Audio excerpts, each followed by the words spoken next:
our final keynote for the day is Damian Barr. Damian Barr is an award-winning and best-selling writer, broadcaster and journalist. His memoir, Maggie and Me, won Stonewall Writer of the Year and was named Sunday Times Memoir of the Year. His debut novel, You Will Be Safe Here, was shortlisted for 6 major awards and named a Book of the Year in The Observer, Irish Times and The Times. He has written columns for The Times, Sunday Times and Big Issue and hosted Front Row on BBC Radio 4. In 2019, Damian brought books back to television with the Big Scottish Book Club, which is a fantastic programme. I'm sure a lot of you will have seen that, or perhaps even taken part in it somehow via one of your book groups in your libraries, perhaps. He also hosts Shelf Isolation on the BBC, and it was shortlisted for an Edinburgh Television Award. In 2020, Damian gained his PhD in creative writing and was made a Fellow of the Royal Society of Literature. He created the Salon in 2008 and lives in Brighton, and we're delighted to have him. So please, can you welcome Damian Barr to the stage? Thank you.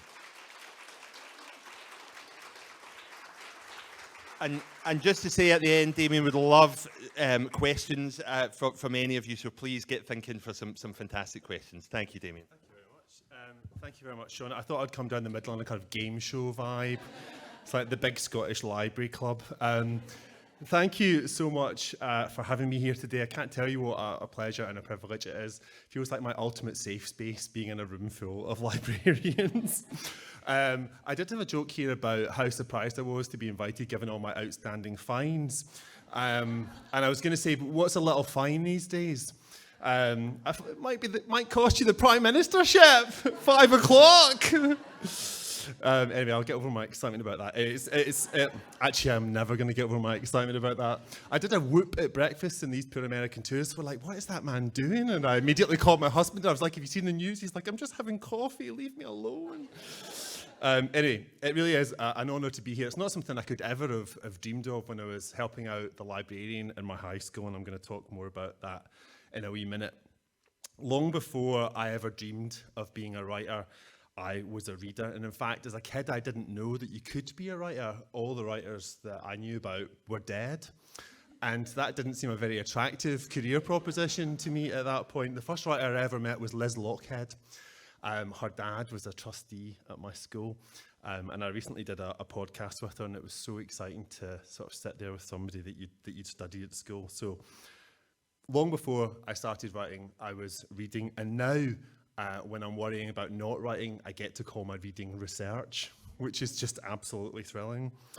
2022 is officially Scotland's Year of Stories, and when I saw that, I thought, when is it not the Year of Stories in Scotland? Like, it feels to me like I grew up in a country that ran on stories, and I was thinking about Scotland and stories and how they go together, and like Shuggie and Bane, like Jekyll and Hyde, like Summer and Rain, except apparently in Dundee, where it's really sunny all the time, everybody tells me. And yesterday I did actually get lightly sunburnt, which is not something I thought would ever happen here. But stories are the lifeblood of this country. It's a renewable energy, and stories never stop. More than any other nation, we have made an industry of them. Dundee no longer makes jute or jam, but it does still do journalism. And a couple of years ago for the book club, I went to visit the headquarters of DC Thomson, and I got to meet the people at the People's Friend, and I discovered there that the People's Friend is the biggest commissioner of original short stories in the UK, so probably also the world, and it's right here in Dundee. In recent years, Scottish writers have won the Booker, the Costa, and all the Golden Daggers. Our stories have been made into plays, operas, and films. Independent bookshops are popping up all over the place. We've got Category as Books in Glasgow, which I love, on the south side, flying the LGBTQ+ flag. It's an amazing place.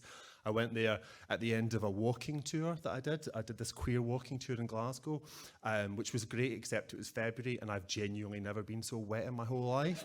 And we crossed the Clyde, and I thought, if I jumped in, I'd actually be drier at this point. And we all got there and bought books just so that we could dry ourselves with them. It was that desperate. Rare Birds in Edinburgh, which is making sure that the stories of all women are represented, and of course there's the whole town of bookshops down in Wigton. Independent publishers, they're thriving, so you've got Canongate, obviously, 404 Ink and Charcoal Press, lots of others, all doing really different things, but all doing them absolutely brilliantly. There's no doubt, to me, living as I do in the south, that there's much more government support north of the border for writers, publishers and bookshops. But there isn't enough still, especially not after the pandemic. And I've been thinking a lot and writing a lot recently about libraries. So I just want to take a moment before I read to you about some of the libraries that I've written about and some of the libraries that I've made up. I just want to take a moment to say thank you to you for the work that you do in our communities, for the help that you give to people, for all the joy that you bring, for all the times that somebody's come up to you and said, I'm looking for this book. It might be about vampires, it might be about cats, it might be about vampire cats, and I think it's red, but maybe it's blue. And I think a woman wrote it, but maybe it was a vampire cat. And so I know that you get that all the time, and you get it from me especially. But I just want to say thank you, and also to say thank you, and talk to you more about this in a minute. Thank you for helping the children and young people that are out there now who, I look at them and I see myself, and I know that I wouldn't be here talking to you now if it wasn't for the support and help that I got from librarians, official and unofficial, through my life. Tomorrow you're going to hear from Catherine Salmond. She's the editor of Scotland on Sunday. She's been running a brilliant campaign called Support Our Libraries. I wrote the first piece for that about why libraries matter, and others have followed, including Sir Ian Rankin, as we must now call him, of the Oxford pub, and Val McDermott, who will kill him if she doesn't get made a dame, I suspect, in the near future. I'm just going to talk to you about Newt Hill Library for a second. This is what I wrote in the piece. I said, Newt Hill Library saved my life. It was safe and warm when home was cold and chaotic. Nothing bad ever happened in the library, except in books. I'm still not over Aslan. I'm not. And don't get me started on Of Mice and Men. As a boy, I lost myself in stories, and eventually that's where I found myself too. I was safe among the stacks, and I didn't often feel safe growing up in Lanarkshire. In the 1980s and 1990s, it was not a great place to be specky and gay with a Catholic mum and Protestant dad. My library card was a passport to countless other worlds and an escape from this one. With my head in a book, I could forget about the Ravenscraig shutting, my dad losing his job, my parents divorcing, the meagre sum my mum got at the post office shrinking while our gas and electricity meters only got hungrier. The bullies who haunted me never dared cross the library threshold. It was magic. The radiators were always roasting, the lights never went out, nobody tried to hurt me. Our libraries are a sanctuary open to all for the benefit of all, and we forget this at our peril, especially now. And I really think right now, at this moment in time, we don't like to think about all the ugly reasons why people might need a safe space, reasons that have only been exacerbated by the pandemic and our so-called recovery from it. So that's Newt Hill Library, which is still open. I worked with the local community living there to fight to save the library, and we were successful. It does have reduced hours. My Auntie Betty does still have a job as the cleaner, which is very important in our house. So I'm going to take you to two other libraries just now. I mentioned my school library. For some reason, when I was leaving the house, I picked up the hardback copy of this, which has got Maggie on the cover. It's just like, don't take it out in the street in Dundee. Won't be safe. So I'm just going to read to you about that library. I want to take you there so you can understand how important it was to me. And what you need to know here is at this point, I have a girlfriend, so it's a really long time ago. Her name is Heather, and we're both still nerds. And in fact, when I got married, she spoke at my wedding. By the time the bell rings at 3:30, Heather is giving me a look across French class that says, soon it'll just be us. Everybody chucks their books in their bags and races out. They couldn't flee faster if the school was on fire. Streaming out in all directions to Carfin, to New Stevenston, to Hollytown, to homes where their parents may wait with meals on the table. We're the last to leave, and even Madame Auberge is itching to go. But Heather and I are the only people going further into the school as we head to the library. The library is 2 classrooms knocked into one, and it's governed by the Dewey Decimal System and Miss Harris. The shelves are real wood and cover the walls from floor to ceiling, so the books on the bottom get scuffed and the ones on the top get dusty. There are 2 BBC master computers with monitors that flash green letters against a black background.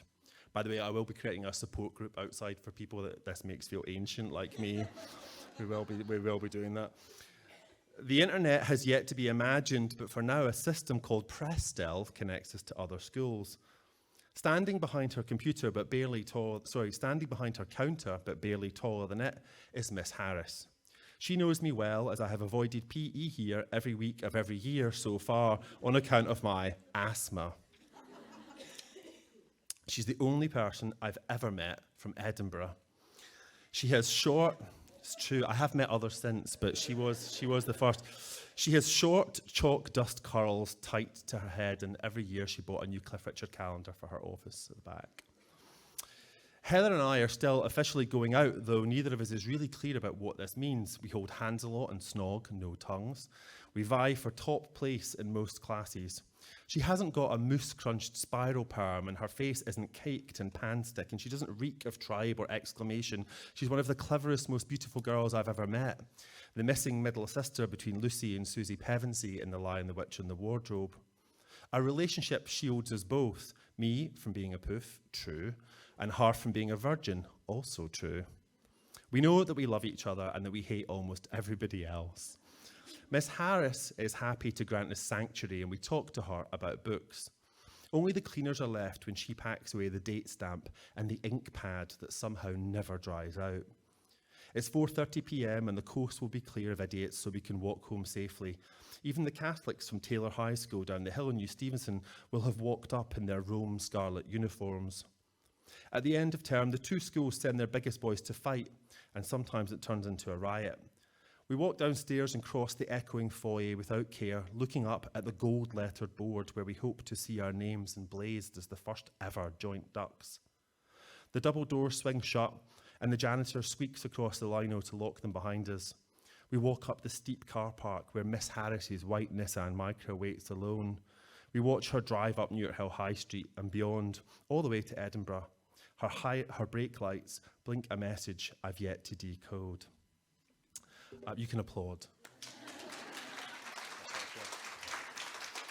So I went back to my school recently. Maggie and Me, it's hopefully been made into a TV series, and I went there with the writer and the producer, and it was a really strange experience. I mean, it's always weird going back to school anyway. You realise like how small everything is. The smell was the same, other things had changed. So there was a big rainbow flag in the foyer, which was just completely unimaginable to me when I was there. I actually was like, is that there? Is that really, real? Is it like some kind of dream? And the board was there with Heather and I's names on it, because we did become the first joint ducks, which was very exciting. In Scotland, you don't have to explain that. In England, you really have to explain that. People are like, what? Quack, what? And I took these people around the school, and one of the writers on the show, Andrea Gibb, who's an amazing Scottish screenwriter, she did Elizabeth is Missing, and she writes lots of Call the Midwife, and she started to cry, and I said, why are you crying? And she said, because I recognise this, and I was like, great, that means that I did my job, and I described the school, and you know what it looks like, and she said, no, because it hasn't changed. And I hadn't really realised that it hadn't changed, which meant that no money had been spent on it. No money had been spent on those teachers, on the staff, on the children and young people. And that moment was really shocking to me. Anyway, I went to show them the school library, and that was actually devastating, because the room is there, the shelves are there are still some books left, but it's not a library anymore. There's no librarian. There's nobody who looks after it, who looks after the people who use it. And I do understand that, BBC microcomputers did take on, and we do need those. But, whenever I go and talk at private schools, they always have libraries, and they always have librarians. And I just think that if private schools are going to have libraries and librarians, schools like the one that I came from should have libraries and librarians, and they all need a Miss Harris. And I feel really strongly about that. So anyway, I'm going to take you to another school library now. This is a library that I made up, and having just read to you about the library that I was in, it might seem a bit more familiar. This is my novel, my first novel, I should say.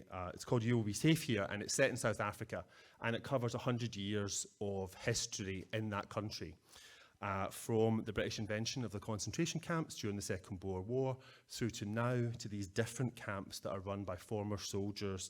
And young boys are sent to these places, young boys who don't fit in. young boys like me, and I suspect some of you. And the slogan is that they make men out of boys. That's the real slogan that's put on the contract for kids who are sent to these places. Anyway, so we're about to meet this character, Willem. By the time we get to him, we've met his ancestors, and so we know a lot about what's happened in his family, but he doesn't know any of it. He's just a young boy who likes books, who's dodging rugby in the library. And romance is about to happen. You can tell it's basically fantasy for me. This is what I wanted to happen when I was in the library. May 2006. Willem is the only boy in his class who doesn't do extra sports, which suits him fine. More time in the library every Thursday morning. He's now tall enough to look down on shelves that would once have towered over him, and to leave his initials in dust on the top. So many new books. He sits at the desk by the window on the 3rd floor and looks out at the rugby pitch. Idiots. It's almost worth watching for the chance to see their noses wiped across their faces. Because he's between the Order of the Phoenix and the Half-Blood Prince, Willem is reading the Philosopher's Stone for at least the 100th time. He still dreams of a letter arriving telling him he's really somebody else, a hero in another world. He's already decided he's going to do English at a university in England or become a vet. He's thinking about this when the library door opens and in walks a boy he doesn't know, a boy not wearing the school uniform. Goy mori, says the boy. Nobody talks Afrikaans unless there's an adult about. William meerkats to his toes, but the librarian must be in the back office. He answers the boy in English, his finger holding his place on the page. Hello. Phew, says the stranger. I'm Harry. No way, laughs Willem, closing his book and holding it up. Harry rolls his eyes and plonks down opposite. He doesn't have a scar or glasses.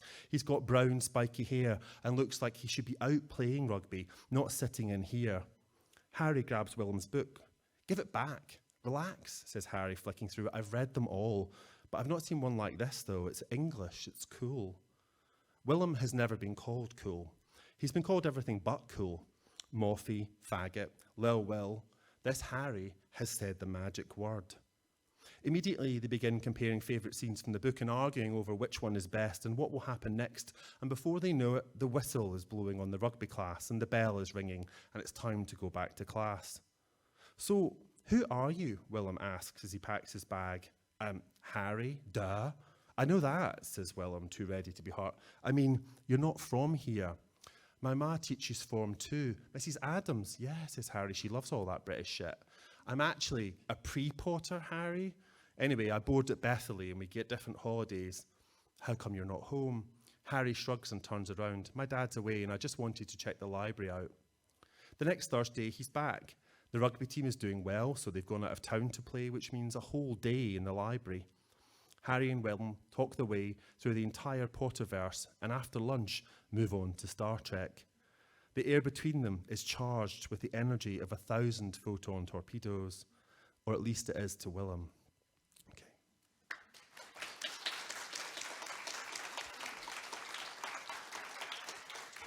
Sorry, it's incredibly hot under these lights to be wearing a jacket, I just realised. Wardrobe malfunction.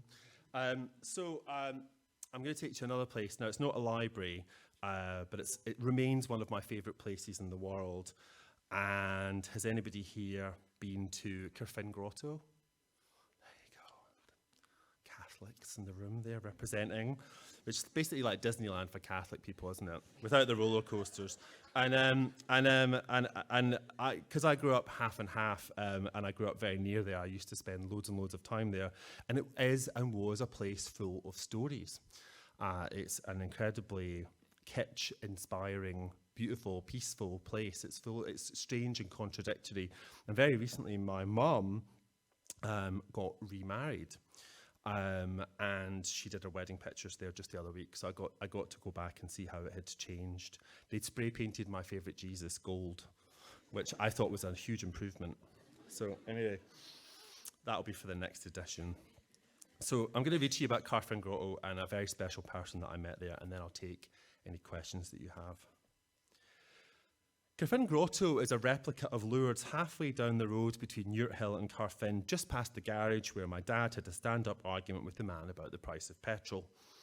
The grotto is a massive outdoor chapel, bigger than Brannock, the Fine Fair and the Co-op put together. It's all ancient, like something from the Bible, even though the sign says it was only built after the First World War. Nothing here is council rough cast. It's all stone, and the lamps are delicate glass bowls on fancy wrought iron stands. There's no gate. You can come or go at any time. Enter between two big mushroom-shaped stone turrets, leaving the tarmacked secular world behind, crunching on spiritual gravel. An outdoor altar dominates the main arena. It's like the stone table from Narnia, and it would be a sin to lie on it and feel the coolness against my face, but I want to. Radiating out from this are rows and rows of hundreds of white plastic chairs tipped forward so the never-ending rain runs off. Nobody wants to sit through Mass with a wet arse. Microphones and speakers are brought out for the Sunday service, and you can hear the chanting for miles. Logan, that's my mum's partner, runs around the flat, closing the windows to keep the Pope out. He turns the football up on the telly and cheers extra loud every time Rangers score. If they're winning, he's happy, and in those moments, I feel safe. The only thing he hates more than me is Catholics. Despite her red hair and freckles and gold crucifix on a chain, my mum is let off because she doesn't support Celtic. The rest of the grotto is a series of shrines linked by carefully kept rose gardens. Each tells a story from the Bible. It's heaven to sit quietly at the feet of the Virgin Mary in her bright blue tea towel robe.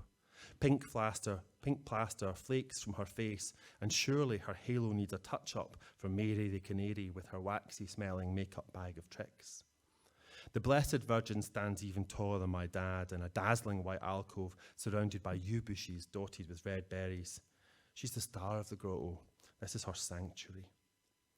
In an artificial cave dripping with ivy, there's a life-size Joseph, carpentering, his chisel raised in one hand forever.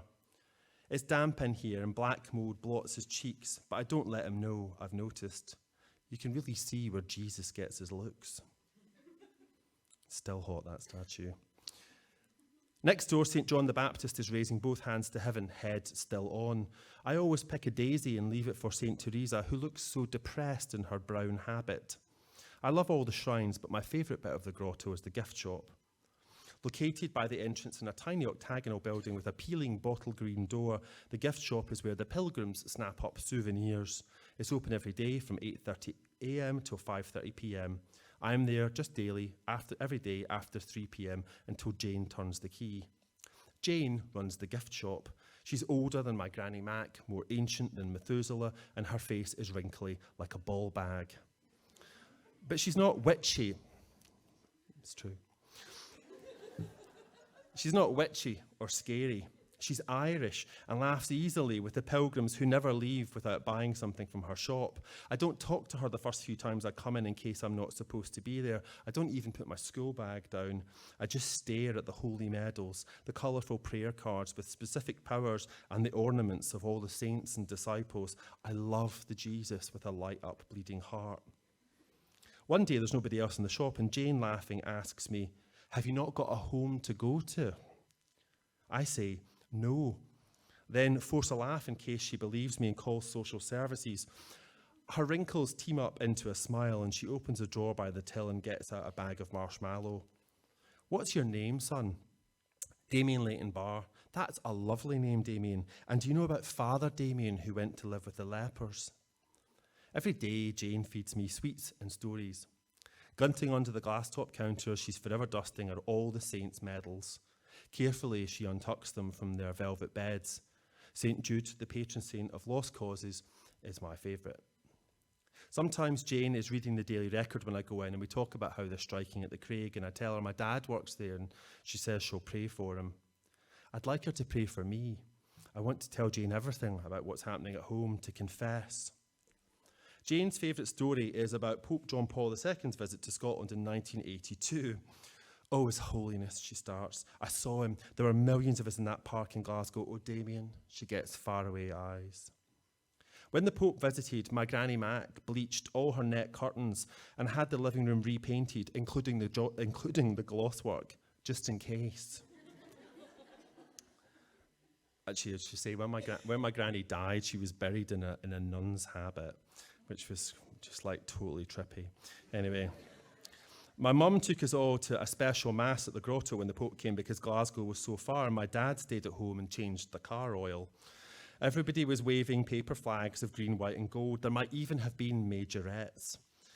On the news, we watched a funny-looking ice cream van with a wee man in it waving. His fingers were dripping with rings, and everybody crossed themselves as he rolled past, and my mum sat in our living room moving her lips. Maybe the Pope can make her better, I thought. When Jane shuts the shop at 5:30 p.m, she lets me turn the sign to closed, and we walk out together. Parked next to the shop is her wee black Ford Fiesta. She always offers me a lift, even though I'm just down the road in the flats, but I can't let my stepdad see her drop me off. I've told him Scripture Union is every day now, and he believes me. She stands with the driver's door open like she's waiting for me to say something, and I just shake my head, no thank you. I resist the urge to run after her as I wave her away, tyres crunching across the gravel before walking down the road. St. Jude is in my pocket. Amen.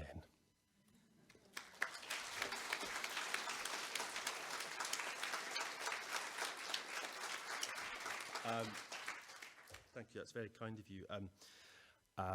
When you publish any kind of book, whether it's a memoir or a novel, it's the beginning of a process, it's the beginning of a dialogue that continues with you all and the people who borrow the books from you, and people come back and say, that was shite, or I loved it, have you got more? You know, and that's a conversation that I love. I love being a part of that.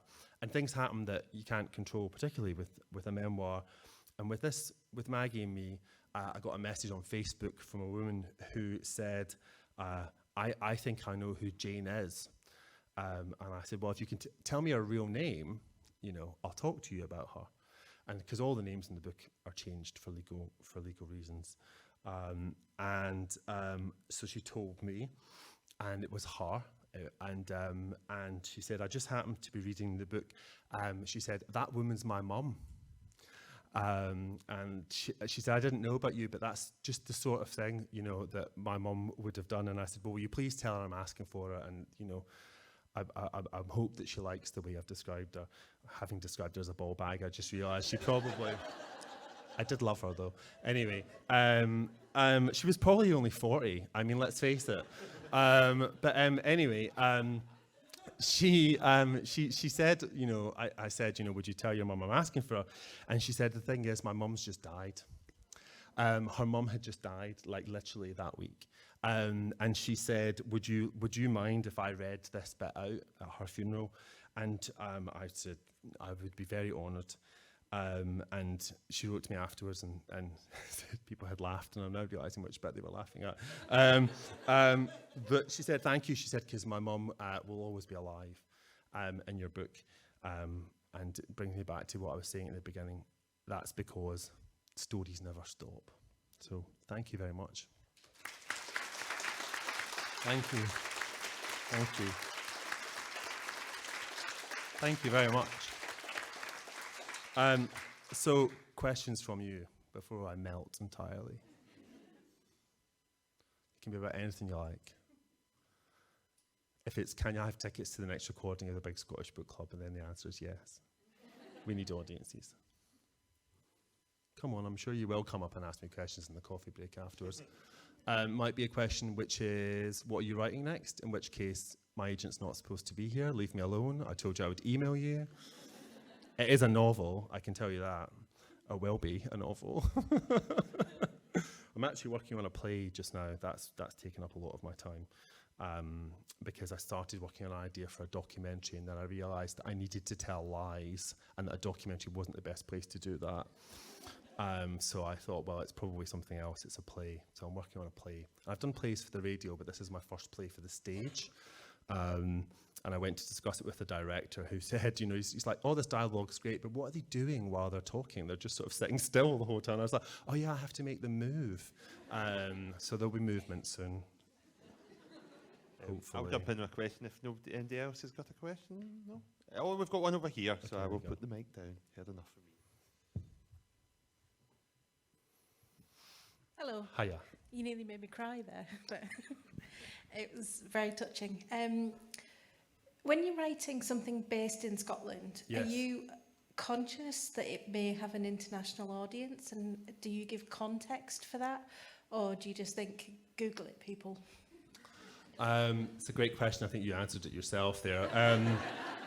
So no, actually, well, it's interesting, isn't it? So when I first went to publishers with Maggie and Me, so that book is 10 years old next year, and it's just, it has this life of its own, and it keeps finding new audiences and bringing new readers. But then publishing was in a different place than it is now, and really, I didn't meet any other Scottish people when I went to talk to people about Maggie and Me. Or if I did meet Scottish people, they were so posh that they sounded like they were English. And so there was a kind of thing where I was having to explain Scottishness, working classness and queerness to these people who seemed excited by all of it, but also a little bit afraid. And so there was definitely a conversation about writing in Scots and using Scots. So the thing is, as a kid, I did loads of public speaking, and my mum didn't like us using a lot of Scots at home. My granny really didn't like it. And so it was kind of easy for me to write in a way that was accessible in a broadest sense of not using loads of Scots, because I didn't use loads of Scots, and that was me. But loads of other people in the book do. And so I have them speak as they would speak naturally. And definitely when the book went to go abroad, American publishers were like, can I include a glossary? And I was like, can you get a grip? And it's like, sorry, I have to understand asphalt, and, you can deal with, whatever else. So the book didn't have a glossary, and it hasn't had a glossary in other countries. But interesting, when I was writing the novel is set in South Africa, and I was using Afrikaans, but I used Afrikaans words where there was no English word that would be the particular equivalent. So things like, the area around our house that isn't a veranda, that's a stoop, or the redneck, the origins of which is in Rui neck, which was the way that Afrikaans-speaking people described British soldiers, because they all got sunburn on the back of their neck when they came over to fight in that war. So where there was an Afrikaans word that was exceptional and said something about the people in the place, I would use that. And I modelled that the same way that I modelled using Scots in the memoir. So, yeah, but I mean, the world has changed since then, and I think more people are writing entirely in Scots. And if that's real for them and authentic for them, then that's important. What I resent is the implication that we should perform our Scottishness in a particular way. Won't be doing that anytime soon. So, other questions? Hiya. So I'm a librarian academic, which I think makes me an ultra nerd, hopefully. And I've been doing a lot of work on decolonization in library collections, and I would just like to hear from you, if someone, from your perspective, what you'd like to see libraries do in terms of making sure that people with diverse voices are more visible on the shelves or online, or however that works for you. Yeah, that's a really good question. And I mean, as a kid, what would it have meant for me if the library had a rainbow section in the library, or like a Scottish writer section in the library? Those would have meant huge things to me, but they didn't. They do exist now, and I'm glad that they do. And I've been to lots of libraries. Wherever I go on book tour, I try and visit the local library and check out what they're doing and what initiatives there are. It's really uneven, and it seems to me a lot to depend on who's in the library. But there are queer people using every library, and writers in those libraries, and those stories are of interest not just to people from that community, but more broadly. So Armistead Maupin always has a good answer to this, which is that he wants to be in the rainbow section, but he also wants to be in the front window, which is probably just Armistead. But I think that you want your own space, but you want to be welcome in the bigger space, and so I feel like that is a really, I'm really happy when I see my books in Scottish sections, really happy when I see them in gay sections. There aren't working class writer sections, and that's something that Kit Duval has been pioneering with her brilliant collection Common People, and now they've got the Working Class Festival and stuff like that. So more is being done all the time. But it has to be intersectional, and the reason I'm saying that is because I went to a library in Smethwick in the Midlands, and I asked the reading agency in the south to send me to their poorest libraries. I was like, send me to your libraries where people don't go, because I don't want to go to libraries where people go all the time, because it's like this, are you Ian McEwan? You know, and it's like, no, I want to go to places where like they don't know that writers are real people, or they just don't get many writers. And so I went to this library, and, you know, it was really, really very intense. Like, it was a very, very, very deprived and challenged community. And there was a man on the ground outside the library when I got there, and the librarian went out. She knew who he was. She knew how to talk to him. She supported him. I'm not saying she should have to do this, but I'm just saying this is describing to you what happened when I got there. And I went in to do my event, and it had been billed as an LGBT event. And there was a little stage, and there were two people who were talking to me. And I went in, and there was one person in the audience, and there were literally more people on the stage than there were in the audience. And I sort of wanted to invite that person on stage and make us all feel more comfortable. But I didn't anyway. And so we kind of got on with doing our event. And after about 5 minutes, people started to come into this room. Like, people started to appear, more and more people.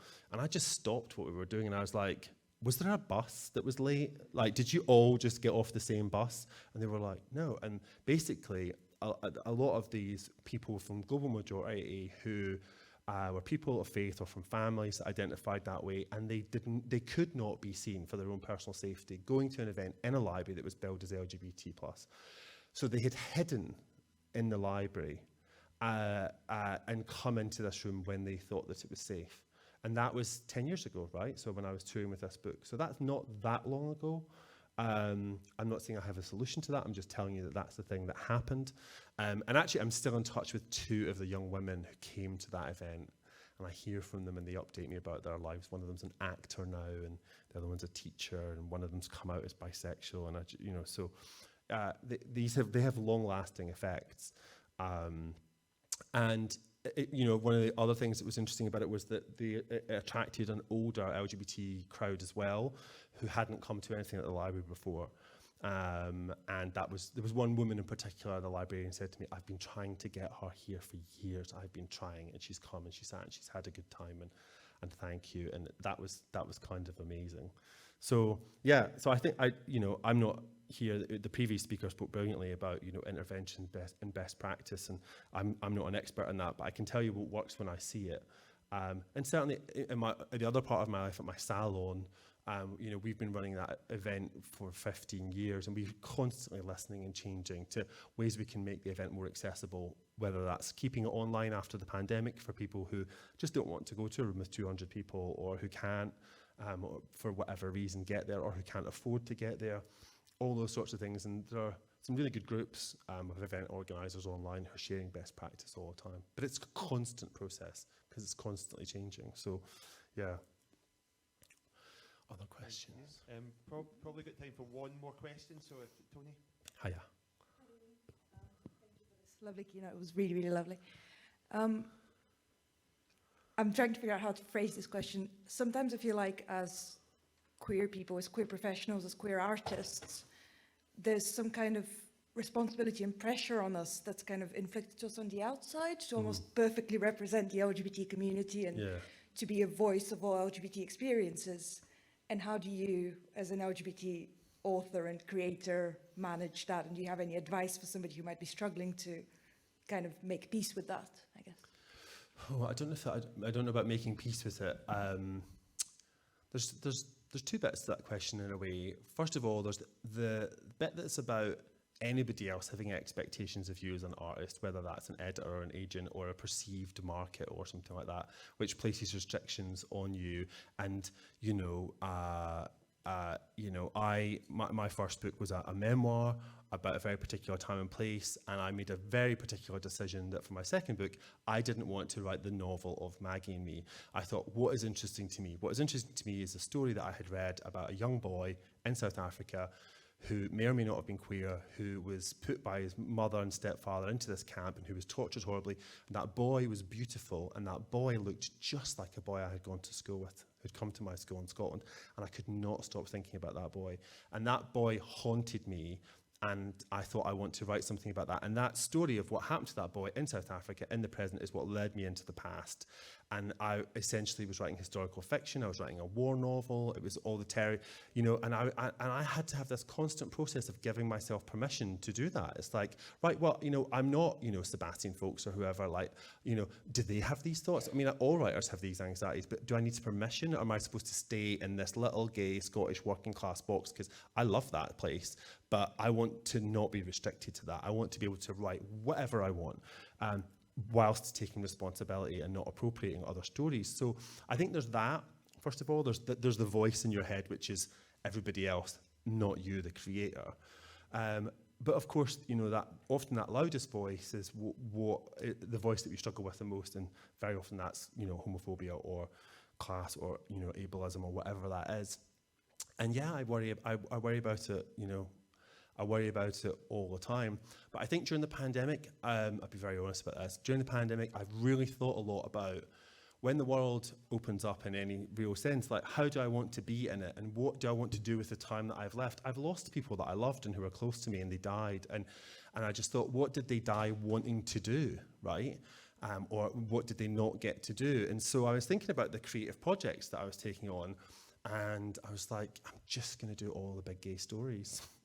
Because that's what I want, because the stories of my people aren't heard, they're, you know, and I want to share them with everybody. I want them, they are for everybody, but I am writing them for myself and for my community, and that's what I want to do. And that's what, I suppose that's what I mean by making, you know, insofar as I've made peace with it, I feel like if I can live in that space as a writer and an artist, then I'm living my best kind of authentic life on a day-to-day basis. Even when I hear that voice in my head going, which everybody does, this is rubbish, don't do it, I can kind of push on through that because I've got that community connection. I hope that answers your question in a really long-winded way. Thank you, Tony. I'm conscious of the ScotRail crazy timetable, so I will wrap up there. But thank you, Damian, for a beautiful keynote that had people laughing, had people crying, mentioned ball bag. It ticked all the boxes, so thank you so much.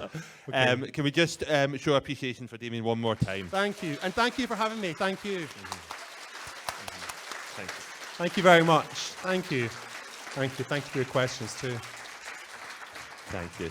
Now, this point is President's closing remarks. We don't have a President with us, so I will keep this short, and I know you'll all be going. I will not take offence if anyone does need to rush off for the train, so please feel free to leave if you need to. Just to say thank you to the President for coming up with a fantastic programme, and thank you to all the speakers who've taken part in that programme. Thank you to Damian, Zandra, Kate this morning, and to all our parallel session speakers that have done a fantastic job today. The tweets have been fantastic, and you've all made it a great day.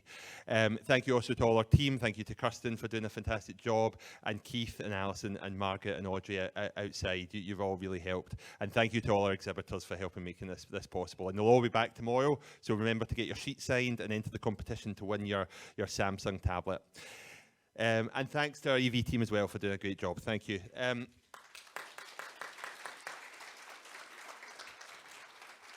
We shall leave it there. If you are booked for the dinner tonight, then it's back down here at 7 o'clock for the drinks reception. And if you're not, then thank you for coming. And if you're back tomorrow, then once again, we'll be kicking off around 10:15, and registration will be opening about 9:30. So whatever you're doing now, have a good rest of the day. Thanks for coming, and we'll hopefully see you again soon. So thank you all. Thank you.